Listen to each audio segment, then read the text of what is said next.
Hello everyone, welcome to Decoder Monica's channel. So ह्या व्हिडिओमध्ये आपण फोनिक साऊंड शिकणार आहेत. आपले इंग्लिश अल्फाबेटचे फोनिक साऊंड्स आणि इन मराठी कोणतं साऊंड त्याला लागतो म्हणजे कोणता अल्फाबेट त्याला लागू होतो हेही मी तुम्हाला सांगणार आहे. सो आपण एक लेटरचं पण बघतोय as a single letter in the alphabet आणि अल्सो आपण टू लेटर्सचं पण पुढे बघणार आहोत ह्याच व्हिडिओमध्ये.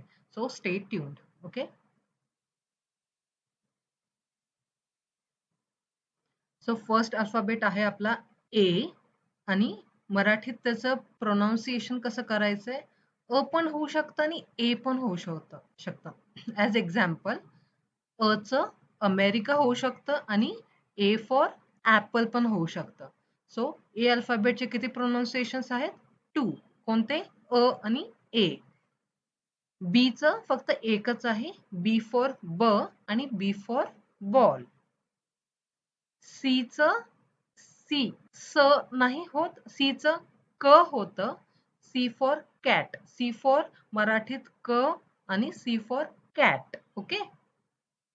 डी फॉर ड पण होतं आणि डी फॉर द पण होतं. Okay. As example D for dog पण आहे आणि डी फॉर दिल्ली पण आहे. दिल्लीचं काय होतं? द. सो डी फॉर ड and D for the. E for egg. E for A, E for egg. E for A, E for egg. Same goes with A सुद्धा. A चं पण A होतं आणि अ होतं आणि इथं E चं सुद्धा A होतं. हे लक्षात ठेवा. F for fur आणि F for fish.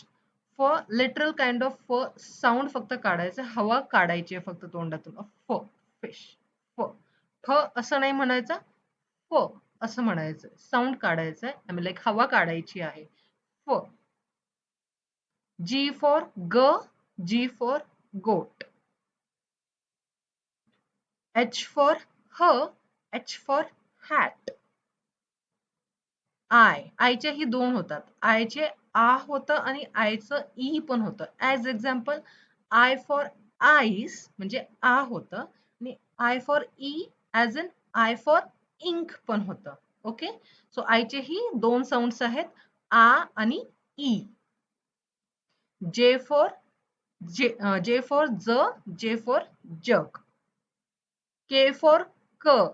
सी चं पण क होतं, के चं पण क होतं. हे लक्षात ठेवा. K for kite.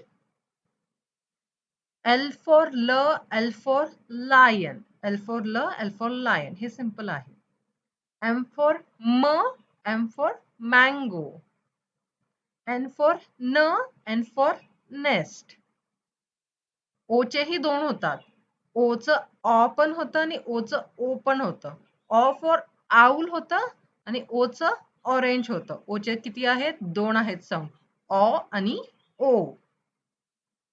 कोणतं कधी वापरायचं? ॲज एक्झाम्पल सीचं क होतं आणि केचंही क होतं. तर मग सी कधी वापरायचं? आय मीन लाईक सी वर्ड्समध्ये कधी घ्यायचा आणि क वर्ड्समध्ये कधी घ्यायचा हे मी तुम्हाला नंतरच्या व्हिडिओमध्ये सांगणार आहे. आत्ता फक्त कोणत्या अल्फाबेटचे काय साऊंड आहे हेच तुम्ही फक्त जाणून घ्या. पी फॉर प होतं. P for pen. Q for क्व, kind of queen. Queen. R for rat. S for S for sun. T for T, T for tiger. Words मध्ये आल्यानंतर सेकंड अल्फाबेट वरती त्याचे प्रोनाऊन्सिएशन किंवा साऊंड थोडासा चेंज होतं. As example T for tiger आपण म्हणतोय, पण एक्झाम्पल थिंकचं स्पेलिंग यूज केलं आपण THINK तर थ होतं. टीनी स्टार्ट होणार, टिंक नाही म्हणायचं, ते थ होणार. ते डिपेंड राहतं दुसऱ्या अल्फाबेट कोणता आहे, दुसरं लेटर कोणतं आहे त्याच्यावरती डिपेंडेंट असतं. So here T for T for tiger. You चे पण दोन होतात. एचं कसं आणि ए झालेलं तसं इथे सुद्धा आहे यू साठी. U for and U. Example U for युनिकॉर्नचं यू होऊन जातं आणि यू फॉर अम्ब्रेला तर ही साऊंड होतं त्याचं.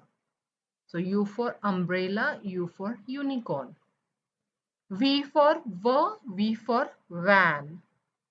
W for W for watch. V आणि डब्ल्यू दोघांचं पण व होतं, पण काही स्पेलिंग मध्ये व्ही वापरायचे, काही मध्ये डब्ल्यू वापरायचे. ते कसं काय आहे आपण नंतर बघूया. X for X-ray, X-ray. Y for yellow, Y for yellow. Z for Z पण म्हणू शकतो, Z पण म्हणू शकतो. Z for zebra, zebra, zebra. आता आपण फोनिक्सचे 2 लेटर्स अल्फाबेट्सचे किंवा 2 लेटर्स जे असणार आहेत त्याचं फोनिक साऊंड काय आहे किंवा त्याचा साऊंड कसा निघतो हे आपण बघणार आहे. आणि इथे जे मी लिस्ट आउट केलेत हे काइंड ऑफ टिपिकल आहेत. मी सगळेच यूज नाही केलेले, सगळे अल्फाबेटचे सेकंड लेटर यूज करून. काही जे टिपिकल अल्फाबेट्स जे 2 लेटर्स मध्ये येतात आणि ज्याचं साऊंडच वेगळंच होऊन जातो तेच तेवढेच लिस्टेड आहेत. ओके, सो आपण पाहूया आता. फर्स्ट आहे PH. PH चं काय होतं? फ होतं. काय होतं? फ. एक्झाम्पल F होतं, F चं फ होतं तसंच PH चं फ होतं. जस्ट आपल्याला तोंडातून हवा काढायची. फ असं नाही म्हणायचंय, फ. सो PHONE काय होतं त्याचं? फोन होतं, फोन.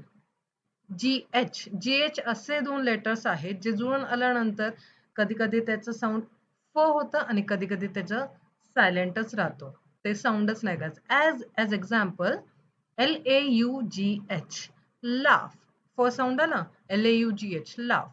पण NIGHT मध्ये GH ला सायलेंटच करायचंय. GH चा फ सुद्धा साऊंड घ्यायचं नाहीये आणि GH म्हणायचं पण नाही, पूर्ण सायलेंट घ्यायचं, त्याला डायरेक्टली म्हणायचंच नाहीये. म्हणजे NIGHT चं काय होतंय?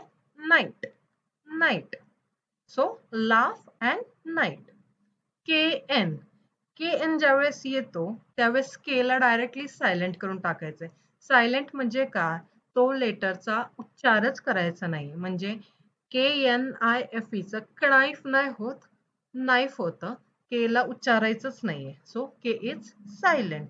सो काय म्हणायचंय? Knife. KNIFE is knife, knife.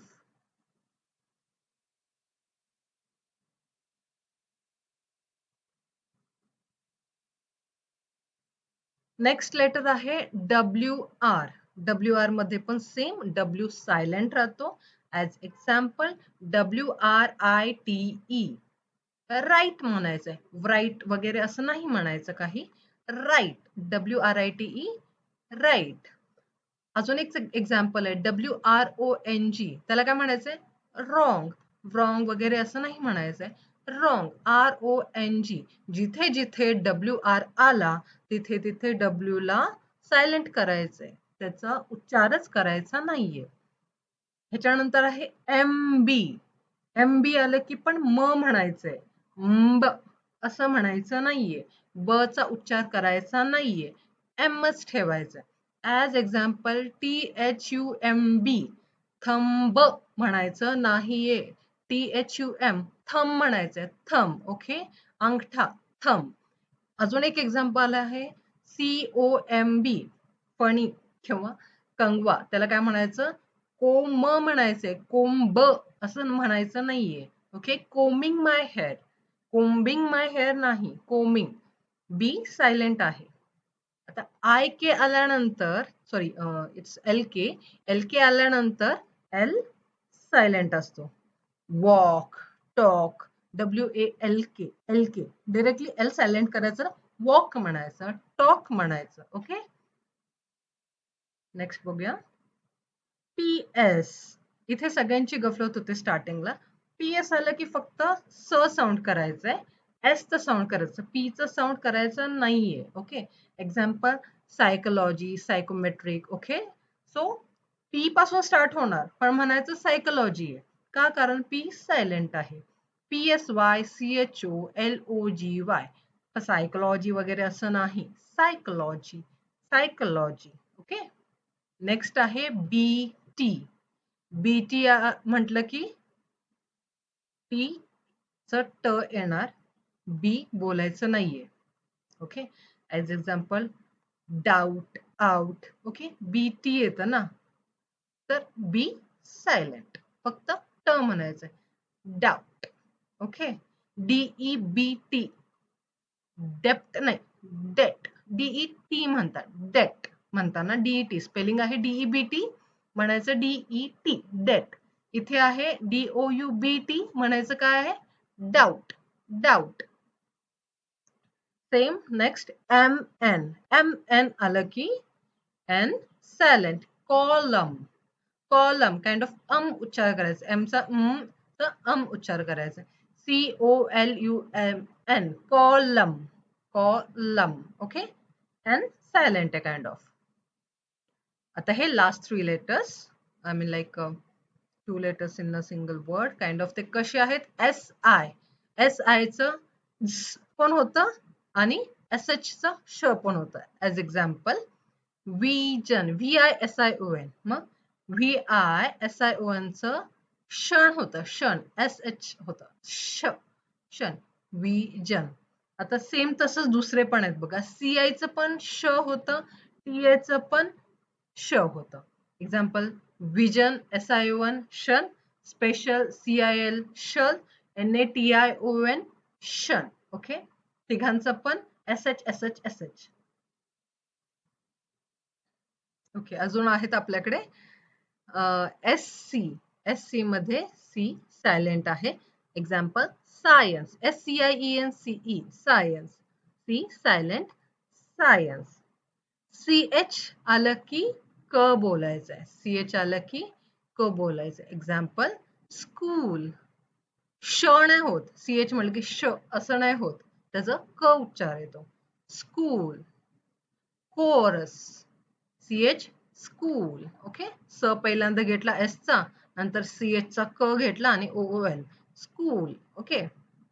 GU आलं की यू सायलेंट राहतोय as example in guess GUESS पण म्हणताना GESS काइंड ऑफ साऊंड होतं guess GUESS guess U is silent guess. So thank you. हे एवढे होते फोनिक्स साऊंड्स. 2 letters फर्स्ट सगळे अल्फाबेटचे पण झालेले आहेत आणि 2 letters पण आपण घेतले जे ऍक्च्युअली टिपिकल आहेत तेवढेच घेतलेले आहेत.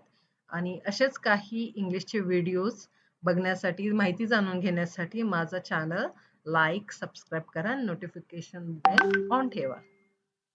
थँक्यू.